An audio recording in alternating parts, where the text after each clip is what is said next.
বর্তমানে লক্ষ টাকার প্রশ্ন, প্রধানজির উপরে গুলিটা তাহলে করলো কে? ঠিক 9 বছর আগে মুক্তি পেয়েছিল সবার প্রিয় সিনেমা বাহুবলী। তারপরে গোটা দেশ শুধু একটি প্রশ্ন নিয়ে কৌতূহলের সমুদ্রে সাঁতরে বেরিয়েছিল, কাটাপ্পা কেন বাহুবলীকে হত্যা করেছিল। এই প্রশ্নের উত্তর পেতে সবাইকে অপেক্ষা করতে হয়েছে 2 বছরেরও বেশি সময়। অবশেষে দীর্ঘ সময় পরে আবার আমাদের সকলকে আরেকটি প্রশ্নের সামনে এনে দাঁড় করিয়েছে বিনোদন বিশ্ব। জনপ্রিয় ওয়েব সিরিজ পঞ্চায়েতের সিজন 3 নিশ্চয়ই আপনারা দেখেছেন। আচ্ছা ভাবুন তো আর বলুন, তাহলে কে গুলি করলো প্রধানজিকে? কাটাপ্পা বাহুবলী ঘটনার বিপরীতে এখানে অপরাধীকে চিহ্নিত করা যায়নি। যাই হোক, যুক্তিসঙ্গত আলোচনা অবশ্যই চলতে পারে যে প্রধানজির উপরে গুলিটা করলো কে। আপনি যদি পঞ্চায়েতের সিজন 3টি খুব মনোযোগ সহকারে দেখেন এবং এই প্রশ্নের উত্তর খোঁজার চেষ্টা করেন, তবে আপনি দেখতে পাবেন যে একের পর এক সন্দেহভাজন হিসেবে বেশ কয়েকটির নাম উঠে আসছে। তালিকায় প্রথম এবং সবচেয়ে স্পষ্ট নাম নিঃসন্দেহে ফুলেরার বিধায়ক। সিরিজটি এমনভাবে ডিজাইন করা হয়েছে যে সন্দেহ অবিলম্বে তার উপরেই এসে পড়বে। কিন্তু আমার মতে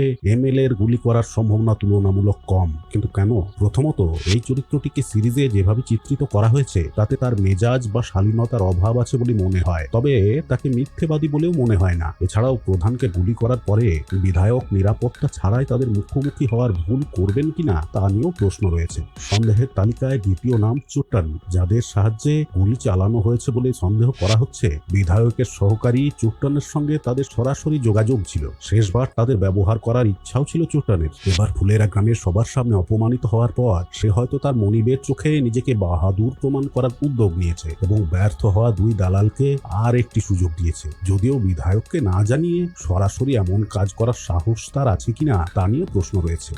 এবং অবশেষে সন্দেহের তালিকায় সম্ভবত প্রধান নিজেই নিজেকে গুলি করেছে। এটি সম্পর্কে চিন্তা করুন। আক্রমণকারীরা যেখান থেকে গুলি করেছে সেখান থেকে পয়েন্ট ব্ল্যাঙ্ক রেঞ্জে কাঁধে গুলি করা যে কারো পক্ষে কার্যত অবিশ্বাস্য। এমনকি যে বাচ্চারা সবেমাত্র তাদের মোবাইলে পাবজি খেলে তারাও আরো ভালো করে এম করতে পারে। কিন্তু প্রশ্ন হলো, প্রধানজির হঠাৎ এমন পদক্ষেপ নেওয়ার কারণ কি, বা এরকম প্রয়োজনই বা হলো কেন? ভদ্রলোক আসলে এক ঢিলে 2 পাখি মারতে চেয়েছিলেন। ফুলেরা পঞ্চায়েত নির্বাচন প্রায় কাছাকাছি এগিয়ে এসেছে এবং ভূষণ অনিবার্যভাবে তার প্রতিপক্ষ হবেন। ভূষণের ওপর বিধায়কের সমর্থনও থাকবে এবং পূর্ব ফুলেরায় কম ভোট পাওয়ার সম্ভাবনা রয়েছে প্রধানজি। সুতরাং যদি তিনি নিজেকে গুলি করে বিধায়ককে জেলে পাঠাতে পারেন, ভূষণ একা হয়ে যাবেন এবং সহানুভূতির ভোটে তিনি সহজেই পঞ্চায়েত নির্বাচনে জয়ী হবেন। বিশেষত যেহেতু প্রহ্লাদ চার মতো মানুষ ভোটে দাঁড়াতেই চাইছেন না। দ্বিতীয় কারণ হতে পারে সচিবকে গ্রামে বেঁধে রাখা। যদি তার উপর আক্রমণ হয় তাহলে একটি মানসিক বন্ধন তৈরি হবে এবং সচিব দ্রুত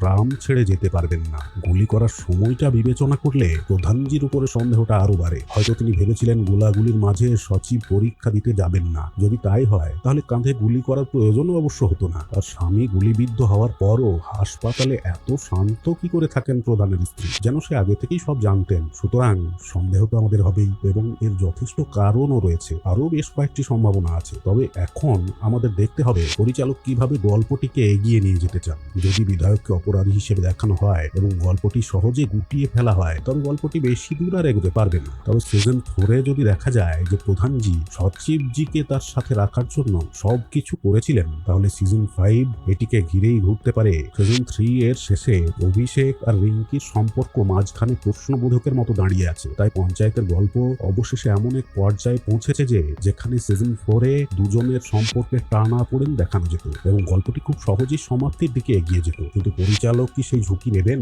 পরিচালক হয়তো গল্পটির মোড় অন্যদিকে ঘোরাবেন এবং আরো বেশ কয়েকটি সিজন আমাদের উপহার দেবেন। তবে এসবের সঠিক উত্তর পাবার জন্য সিজন 4 এর জন্য অপেক্ষা করা ছাড়া আমাদের আর কোনো উপায় নেই।